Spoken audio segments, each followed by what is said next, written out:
നമുക്കൊരു flower show കാണാൻ പോയാലോ? ഞാൻ ഇന്ന് കണ്ണൂരില് സ്റ്റേഡിയത്തിൽ നടക്കുന്ന പുഷ്പോത്സവത്തിലേക്കാണ് കേട്ടോ വന്നിട്ടുള്ളത്. ഇവിടെ ടിക്കറ്റ് റേറ്റ് വരുന്നത് ഒരാൾക്ക് 60 രൂപയാണ്. ഇതിന്റെ എൻട്രൻസിൽ പുഷ്പോത്സവം 2025 ഇങ്ങനെ എഴുതി വെച്ചിട്ടൊക്കെ ഉണ്ടായിരുന്നു.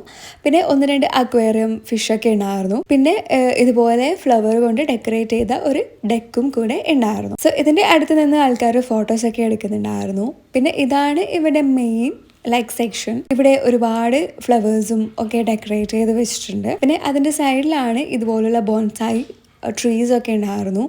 25 വർഷം 55 വർഷം ഒക്കെ പഴക്കം ഉള്ള ട്രീസ് ആണ് ഇതൊക്കെ. പിന്നെ ഇങ്ങനെ പിക്ചർ പ്ലാന്റ് ഒക്കെ ഉണ്ടായിരുന്നു. ഞാൻ ഫസ്റ്റ് ടൈം ആയിരുന്നു കേട്ടോ ഇതൊക്കെ നേരിട്ട് കാണുന്നത്. ഇവിടെ ഇങ്ങനെ പൂക്കളൊക്കെ ഡെക്കറേറ്റ് ചെയ്തിട്ടുണ്ടായിരുന്നു. അതൊക്കെ കാണാനൊരു പ്രത്യേക ഭംഗിയായിരുന്നു കേട്ടോ. നെക്സ്റ്റ് സെക്ഷൻ തൊട്ട് നമുക്കിങ്ങനെ സെല്ലേഴ്സിൻ്റെ കയ്യിൽ നിന്ന് നമുക്ക് ഇഷ്ടമുള്ള ചെടികൾ വാങ്ങാനുള്ള സെക്ഷനാണ്.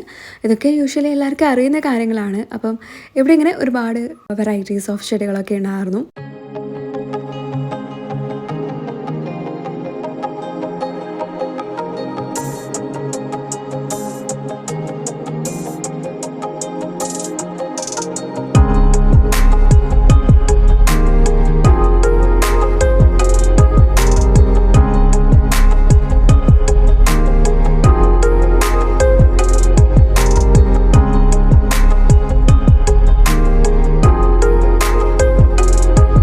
ഈ വർഷത്തെ മെയിൻ താരം 2 ചെടികളാണ് കേട്ടോ.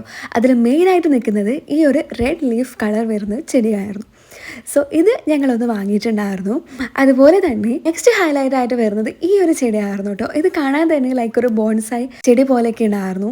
സോ ഇതും ഞങ്ങൾ 2 എണ്ണം വാങ്ങിയിട്ടുണ്ടായിരുന്നു. പിന്നെ എനിക്ക് ഇൻട്രസ്റ്റിംഗ് ആയിട്ട് തോന്നിയ ഒരു സ്റ്റാള് ഇതായിരുന്നു കേട്ടോ. ഇത് നമ്മളുടെ തേങ്ങ അതുപോലെ ചകിരി കൊണ്ടൊക്കെയുള്ള ഡിഫറെൻറ്റ് സ്കൾപ്ചേഴ്സ് ഒക്കെ ഇവർ ക്രിയേറ്റ് ചെയ്ത് വെച്ചിട്ടുണ്ട് കേട്ടോ. ഈ ചകിരി കൊണ്ടുള്ളത് എനിക്ക് ഭയങ്കര ഡിഫറെൻ്റ് ആയിട്ട് തോന്നിയിട്ടുണ്ടായിരുന്നു കേട്ടോ. കാരണം നമ്മൾ യൂഷ്വലി കാണുന്നത് ചിരട്ട കൊണ്ടൊക്കെ ചെയ്തിട്ടുള്ള സംഭവങ്ങളാണല്ലോ. അതിൽ നിന്ന് കുറച്ചും കൂടി ഡിഫറെൻ്റ് ആയിട്ടാണ് ഈ ചകിരി കൊണ്ടുള്ളത് എനിക്ക് തോന്നിയത്. അതുപോലെ തന്നെ ഈ ഒരു ബനാന ഇത് സ്പോഞ്ച് കൊണ്ടാണ് കേട്ടോ ഉണ്ടാക്കിയിട്ടുണ്ടായിരുന്നത്. ഇതൊക്കെ കൂടാതെ നമ്മൾ യൂഷ്വലി കാണുന്ന കുറേ സ്റ്റാളുകളും കൂടെ ഇവിടെ ഉണ്ടായിരുന്നു.